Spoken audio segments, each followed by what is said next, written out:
ပင်ဒီဂျက်စရက်ထက်ကခေါင်းဆောင်မေတော်ကြီးကိုအသင်အဓမ္မစော်ကားခဲ့ပါတယ်။မေတော်ကြီးမိုဟန်ယန်ဟာဒီလောက်ရတော့ပေရုံကိုပြင်းထန်စွာကလေးစားချေခဲ့ပါတယ်။သူမဟာပေရုံရဲ့ခန္ဓာကိုယ်ထဲကိုမျိုးရိုးဗီဇအရာဖျက်ဆီးပြစ်နိုင်တဲ့ဆိုးရွားလှတဲ့မျိုးဗီဇယောဂါတစ်ခုကိုလှုပ်ဝက်ကူးဆက်စေခဲ့ပါတယ်။အဲ့ဒီယောဂါကြောင့်ပေရုံရဲ့ဇီဝကမ္မဖြစ်စဉ်ဟာကမောက်ကမဖြစ်ပြီးခန္ဓာကိုယ်ဟာထိမ့်မနိုင်တိမ်မရအစမတန်ကြီးထွားဝါဖိုင်းလာကနောက်ဆုံးမှာတော့ကိုခြေထောက်ပေါ်ကိုတော့မရက်နိုင်တဲ့အခြေအနေထိရောက်သွားခဲ့ရပါတယ်။သူနီဆက်ကြောက်လာရဲ့ရက်ဆက်ကောက်ကျင်မှုပြရုံနဲ့ညံကြီးရှင်အေယာမပိတ်ကူကြီးပေရုံပလာတီမာဟာကွန်နယ်ရဲ့ဆက်ကြောင်းဆိုင်ဖိုင်ရုပ်ရှင်နဲ့စာပေသမိုင်းတစ်လျှောက်အမိုက်ဆုံးညံအများဆုံးနဲ့အရက်ဆက်ဆုံးပြီးလေကြီးသူဖြစ်တဲ့သူနီဆက်ကြောက်လာတဲ့ကပေရုံပလာတီမာဟာကွန်နယ်ရဲ့အကြောင်းကိုအသေးစိတ်တင်ဆက်ပေးသွားမှာဖြစ်ပါတယ်။ရုပ်ရှင်ထဲမှာသူ့ကိုမြင်လိုက်တာနဲ့အလွန်ဝါဖိုင်းတဲ့ခန္ဓာကိုယ်ကြီးနဲ့လေပေါ်မှာပေါ်လို့ပေါ်ပြီးတွာလာနေတဲ့ကြောက်စရာပုံစံမျိုးမြင်တွေ့ရမှာပါ။ဒါပေမဲ့ပေရုံဟာကွန်နယ်ဆိုတာရုပ်ပိုင်းဆိုင်ရာကြောက်စရာကောင်းရုံတသက်မဟုတ်ပါဘူး။သူ့ရဲ့အသီးကလက်နက်ကစိတ်ပြင်းအောင်နှောက်ပါ။ဒီလောက်အေယာမခန္ဓာကိုယ်ကြီးဖြစ်လာရတဲ့နောက်ကွယ်ကတကယ် comic book အကြောင်းရင်းအစစ်မှန်ပါလဲ။ပြီးတော့သူ့ရဲ့ကောက်ကြည့်တဲ့အစီအစဉ်တွေကဘယ်လောက်တော့နှိုင်းဆိုင်လဲဆိုတာကိုခါတိုင်းလိုပဲအသေးစိတ်တင်ဆက်ပေးသွားမှာဖြစ်ပါတယ်။ပထမဆုံးအနေနဲ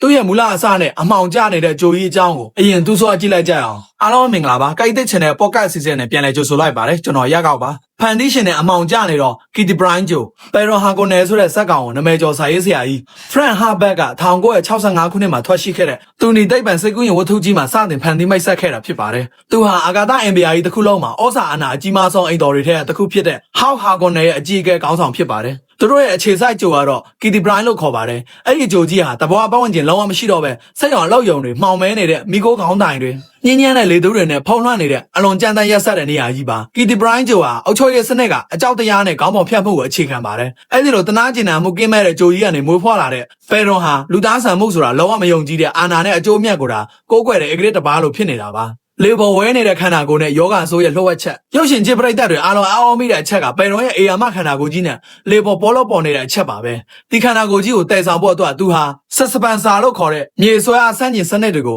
ုကြောကောင်းတဲ့ခန္ဓာကိုယ်အနှံ့မှာတတ်ဆင်ထားရပါတယ်ဒါပေမဲ့သူဘာလို့ဒီလောက်တော့ဝါဖိုင်းပြီးလမ်းတော်မလျှောက်နိုင်တဲ့အခြေအနေဖြစ်သွားရတာလဲအစားအသောက်တွေအလွန်ကြုံစားလို့လားတကယ်တော့လှုပ်ဝက်ချက်ကအဲ့ဒါမဟုတ်ပါဘူးအထူးသဖြင့် Brain Herbert ရေးခဲ့တဲ့ Prequest စာအုပ်တွေအရပေရုံဟာငယ်စဉ်ကအလွန်ကြည့်ကောင်းပြီးတောက်တဲ့စစ်သားတယောက်ပါအမေသူဟာဆက်ကြောက်လာရဲ့နောက်ွယ်ကနေချဲလဲနေတဲ့မော်စွမ်းအင်ရှင်မျိုးသမီးအဖွဲ့အစည်းပင်ဒီဂျက်စရက်ထက်ကခေါင်းဆောင်မေတော်ကြီးကိုအသင်အဓမ္မစော်ကားခဲ့ပါတယ်မေတော်ကြီးမိုဟန်ယန်ဟာဒီလောက်ရတော့ပေရုံကိုပြင်းထန်စွာကလေးစားချေခဲ့ပါတယ်သူမဟာပေရုံရဲ့ခန္ဓာကိုယ်ထဲကိုမျိုးရိုးဗီဇအရာဖျက်ဆီးပြစ်နိုင်တဲ့ဆိုးရွားလှတဲ့မျိုးဗီဇယောဂါတစ်ခုကိုလှုပ်ဝက်ကူးဆက်စေခဲ့ပါတယ်အဲ့ဒီယောဂါကြောင့်ပေရုံရဲ့ဇီဝကမ္မဖြစ်စဉ်ဟာကမောက်ကမဖြစ်ပြီးခန္ဓာကိုယ်ဟာထိမ့်မနိုင်တိမ်မရအစမတန်ကြီးထွားဝါဖိုင်းလာကနောက်ဆုံးမှာတော့ကိုခြေထောက်ပေါ်ကိုတော့မရက်နိုင်တဲ့အခြေအနေထိရောက်သွားခဲ့ရပါတယ်ရုပ်ရှင်ရိုက်တာဒန်နီဝီနုစ်ကတော့ဒီအချက်ကိုဇလန်းထဲမှာဓာတ်ရိုက်မပြောပဲပေရုံရဲ့လောဘနဲ့အသားငန်လိုချင်တတ်မှတ်မှုရဲ့တင်ကြတာတစ်ခုအဖြစ်တာအနုပညာမြောက်စွာပုံဖော်ရိုက်ကူးခဲ့တာဖြစ်ပါတယ်ပင့်ကိုအိမ်နဲ့လိန်လည်လှည့်စားမှုရဲ့သခင်ပေရုံရဲ့အကြောက်အဆွအရာခွန်အားမဟုတ်ပါဘူးအောက်နှောက်ပါသူဟာစစ်သူရင်ကစားသမားတယောက်လိုပါပဲပြိုင်ပတ်ထက်အများတန်းခြေလှမ်း၅လှမ်းလောက်ကြိုသွေးထားတတ်ပါတယ်သူရဲ့နီးပြူဟာကအစီအစဉ်တစ်ခုရဲ့အတွင်းမှာနောက်ထပ်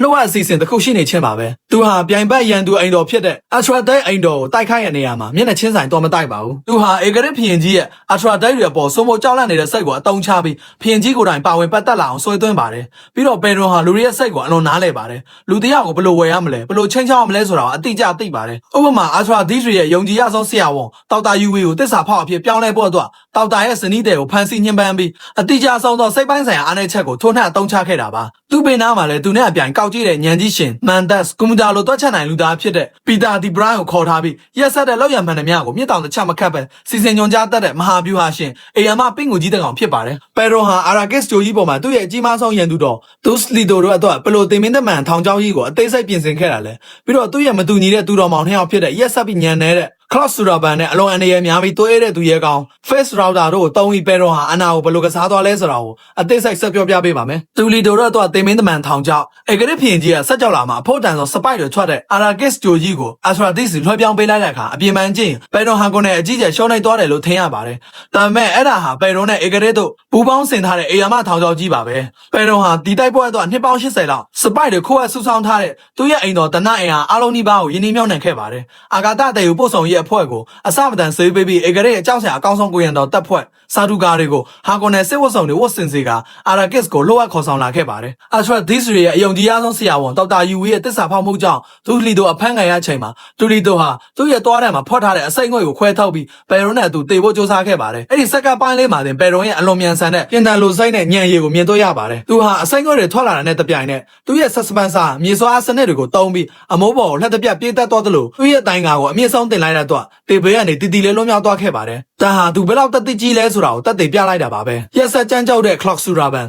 Atra These တွေကိုရှင်းလင်းပြီးတဲ့နောက်မှာ Arrakis ဂျိုကြီးကိုအုပ်ချုပ်ဖို့အတွက်ပေရွန်ဟာသူ့ရဲ့ကြီးကောင်ဖြစ်တဲ့ Cross Suraban ကိုတာဝန်ပေးလိုက်ပါတယ်။ Raban ရဲ့နာမည်ပြောင်းဟာ The Beast တားရဲလို့ခေါ်ပါတယ်။သူဟာအေယာမခန္ဓာကိုရှိပြီးကြွသားနဲ့ဒေါသကိုသာအားကိုးတဲ့ရက်ဆက်ကြမ်းကြောက်ပေမဲ့ညံမရှိတဲ့သူပါ။ပေရွန်က Raban ကိုအမိတ်ပေးပါတယ်။တီဂျိုကိုမင်းကြိုက်တယ်လို့အုပ်ချုပ် Freeman တွေကိုတတ် Spy တွေကိုအတင်းသမားညှစ်ထုတ်လို့ခိုင်းပါတယ်။ဘာလို့ညံနေတဲ့သူကိုဒီလောက်အရေးကြီးတဲ့ဂျိုမှာတာဝန်ပေးရတာလဲ။ဒါဟာပေရွန်ရဲ့လုံးဝကြောက်စရာကောင်းတဲ့စိတ်ပညာကစားကွက်ပါ။ Raban ရဲ့ရက်ဆက်မှုတွေက Arrakis အပြည်သူတွေဟာ Raban နဲ့ Harkonnen တွေကိုအသေးအလဲမုန်းတီးတော့ပါလိမ့်မယ်။အဲဒီလိုမုန်းတီးမှုတွေအထောက်ထက်ရောက်နေတဲ့အချိန်ဂျိုကြီးတစ်ခုလုံးမခံမရနိုင်ဖြစ်နေတဲ့အချိန်ကြမှာပေရွန်ဟာသူ့ရဲ့လှုပ်ဝက်လက်နက်ဖြစ်တဲ့ဒုတိယသူတော်မောင်အငယ်ကောင်ကိုဆေလို့ဖို့ကြိုတင်တွက်ချက်ထားတာဖြစ်ပါတယ်။ရွှေရောင်နှွှမ်းတော့ဆက်ခံသူ Face Router ပေရွန်ရဲ့တကယ်အချစ်တော်ဟာကွန်နဲ့အိမ်တော်ရဲ့အနာဂတ်ဆက်ခံမဲ့သူကတော့သူ့အငယ်ကောင် Face Router ပါပဲ။ Face Router ဟာ Cross Suraban လို့မယူရဲမဆန်ပါဘူး။သူဟာအလွန်ထက်မြက်တဲ့သွေးရည်တဲ့လူတွေကိုချဲလဲတတ်တယ်လို့ဓာတ်ရိုက်ကစားရမှာလည်းပြိုင်ဘက်ကင်းပါတယ်။ပေရွန်ရဲ့အစီအစဉ်က Raban ရဲ့အောက်ချုပ်မှုအောက်မှာ Arrakis ပြည်သူတွေငရေကြနေတဲ့အချိန်ကျရင် Face Router ကိုကယ်တင်ရှင်အဖြစ်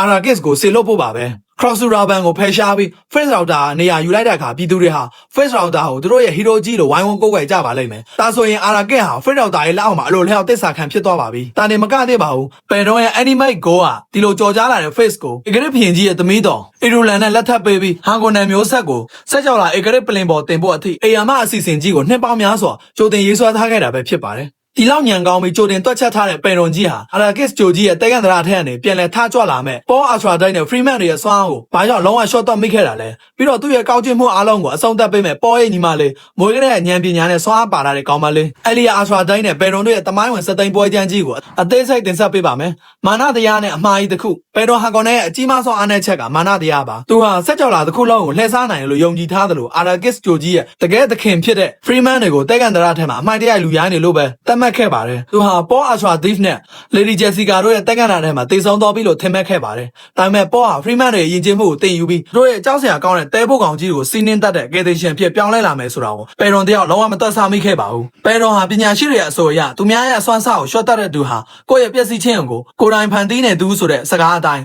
Paul ရဲ့တော်လှန်ရေးကိုလုံးဝအရေးမဆိုင်ခဲ့တာဟာသူ့ရဲ့ဘဝတစ်လျှောက်လုံးအကြီးမားဆုံးအမှားကြီးတစ်ခုဖြစ်သွားခဲ့ပါတယ်။အဲ့လီယာပေရွန်ရဲ့နောက်ဆုံးထိတ်လန့်စရာ Paul Atreides ရဲ့ညီမလေး Elia Atreides ဟာတာမန်ကလေးငယ်တယောက်မဟုတ်ပါဘူး။သူမဟာအမိဝမ်းထဲမှာရှိစဉ်ကတည်းကစပိုက်ပမာဏအများပြားနဲ့ထိတွေ့ခဲ့ရလို့ Bene Gesserit တွေရဲ့အသိဉာဏ်တွေဘိုးဘွားတွေရဲ့မှတ်ဉာဏ်တွေအားလုံးကိုအပြည့်အဝပိုင်ဆိုင်ထားတဲ့ Abomination တယောက်အဖြစ်မွေးဖွားလာခဲ့တာပါ။Elia ဟာအသက်ငယ်ပေမဲ့သူမရဲ့မျက်လုံးထဲမှာအရွယ်နဲ့မလိုက်တဲ့ရက်စက်မှုတွေထက်မြက်မှုတွေရှိနေပါတယ်။ပေရွန်ဟာနောက်ဆုံးအချိန်မှာဒီကလေးမရဲ့စွမ်းအားကိုသိရှိသွားတဲ့အခါအလွန်တုန်လှုပ်သွားပါတယ်။ Elia ဟာပေရွန်ကိုကြောက်ရွံ့နေတဲ့သူမဟုတ်ပဲသူ့ရဲ့အဆုံးအသက်ကိုဖန်တီးဖို့တောက်ဆိုင်နေတဲ့သူဖြစ်နေတာကိုသူသတိမထားမိခဲ့ပါဘူး။အစိတ်ပြင်းသောအချောင်းမြန်ဇလန်ရဲ့အဆုံးသက်ပွဲကျမ်းမှာတော့ Paul ရဲ့တော်လှန်ရေးတပ်ဖွဲ့ဟာ Arrakis မြို့တော်ကိုတင်ပိုက်လိုက်ပါတယ်။ပေရွန်ဟာရှုံးနေသွားတဲ့အခါသူ့ရဲ့နောက်ဆုံးလက်နက်အဖြစ်ဘာကိုသုံးမလဲလို့စဉ်းစားပါတယ်။ဒါပေမဲ့သူ့ရှေ့မှာပေါ်လာတဲ့သူကတော့ Paul Atreides မဟုတ်ပဲကလေးမလေး Elia Atreides ပဲဖြစ်ပါတယ်။ Elia ဟာပေရွန်ရဲ့အနာကိုအေးစိတ်တင်ញိုင်စွာရှောက်သွားပါတယ်။ပေရွန်ဟာသူမကိုတတ်ဖို့စ조사ပေမဲ့ Elia ရဲ့စိတ်ဆွမ်းအားကိုမရှင်းနိုင်ပါဘူး။ဒီအချိန်မှာ Elia ဟာသူမရဲ့လက်ထက်မှာကင်ထားတဲ့ Oja ပါလို့ခေါ်တဲ့အစိတ်ပြင်းတဲ့အဖျားလေးတွေကိုပေရွန်ရဲ့လက်ဘင်းကိုတက်တက်ဆိုက်ထည့်လိုက်ပါတယ်။ပေရွန်ဟာအဲ့ဒီအချိန်မှာသူ့ရဲ့သူတော်မောင်နှစ်ယောက်ဖြစ်တဲ့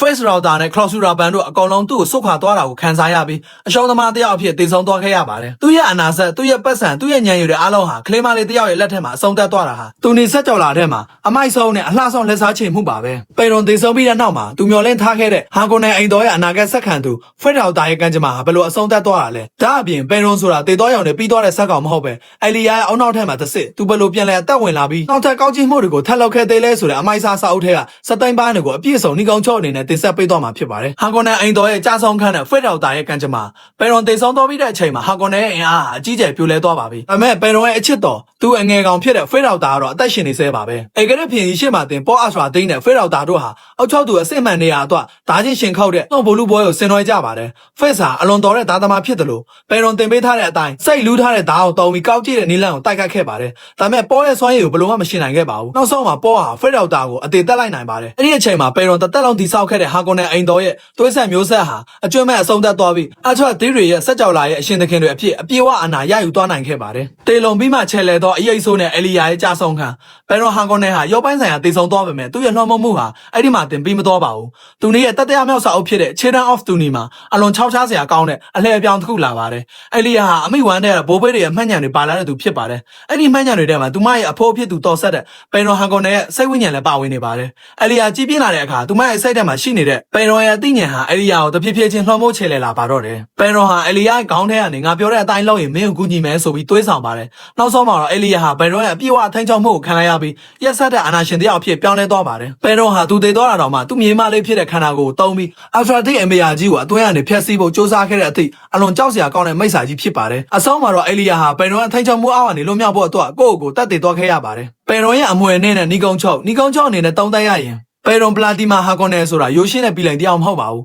သူဟာအရင်ရှင်စနစ်ရဲ့လောဘတဘောပတ်ဝန်းကျင်ကိုဂရုမစိုက်ပဲဖျက်ဆီးမှုနဲ့လူသားချင်းကိုချင်းစာတရားကင်းမဲ့မှုတွေရဲ့အကြီးမားဆုံးပြရုပ်တစ်ခုဖြစ်ပါတယ်သူရဲ့ဉာဏ်ရည်ဉာဏ်တို့ကြိုတင်တွက်ချက်နိုင်မှုနဲ့စိတ်ပန်းဆိုင်ရာချဲလဲမှုတွေဟာအလွန်ပြောင်မြောက်ခဲ့ပေမဲ့သူလုံးဝနားမလည်ခဲ့တဲ့အရာတစ်ခုကတော့လူသားတွေရဲ့သစ္စာရှိမှုနဲ့ယုံကြည်မှုပါပဲပယ်ရွန်ဟာအရာအလုံးကိုပတ်စံတဲ့အကြောက်တရားကိုတုံးပြီးဝယ်လို့ရတယ်လို့ထင်ခဲ့ပါတယ်ဒါပေမဲ့ Freeman တွေရဲ့ယုံကြည်ချက်နဲ့ Paul Atreides ပေါ်ထားတဲ့သစ္စာတရားကိုတော့သူဘယ်လို့မှတွက်ချက်လို့မရခဲ့ပါဘူးအဲ့ဒါပဲသူ့ကိုကြားဆုံးစေခဲ့တာပါလောကမှာအရာအလုံးကိုကြိုတင်ချဲလဲနိုင်တယ်လို့ထင်နေတဲ့သူဟာတနေ့မှာသူတို့ကိုယ်တိုင်ဖန်တီးထားတဲ့ပင့်ကိုအိမ်ထဲမှာပြန်လဲပိတ်ပြီးသွားတတ်ပါတယ်အာနာနဲ့ဉာဏ်ပညာဟာကြီးမားတဲ့လက်နက်တွေဖြစ်ပေမဲ့လူသားဆန်မှုမရှိရင်အဲ့ဒီလက်နက်တွေဟာကိုယ့်ကိုပြန်လဲဖျက်ဆီးမဲ့အဆက်အဖြစ်ပြောင်းလဲသွားမှာအသေးချပါပဲ